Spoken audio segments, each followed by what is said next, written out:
Për 2 muaj nuk e morën vesh, do me thënë nga anë avokati në thas, po, e ka marrë policia, nuk kanë qenë hajdutët, shumë larg shtëpisë, do me thënë që deri të mos arrin ta dini se ku ishte. Projti vetëm kaq, mama jam në komunitet, nuk e di ku jam, po iki se po më kapën mbas e më vën në dënim, që po të shkruaj.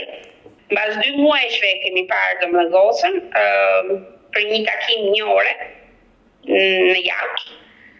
Gjithmonë e mbikëqyrur do nga të tjerët. Ditën e parë kur më morën më hogën në një dhomë aty, sa kjo kishte pa lartësi nga balkoni për të varur me çarçafin poshtë për t'ia mbathur. Nuk e kuptoj pse fëmia ime do të rri aty tash, për më tepër që kishin futur në një dhomë me një gocë kishte vrarë xhaxhain. Do me thënë, imagjinoje një gocë që hyn për një shpull, tjetra hyn sepse ka vrarë xhaxhain dhe të rinë të dyja në një dhomë.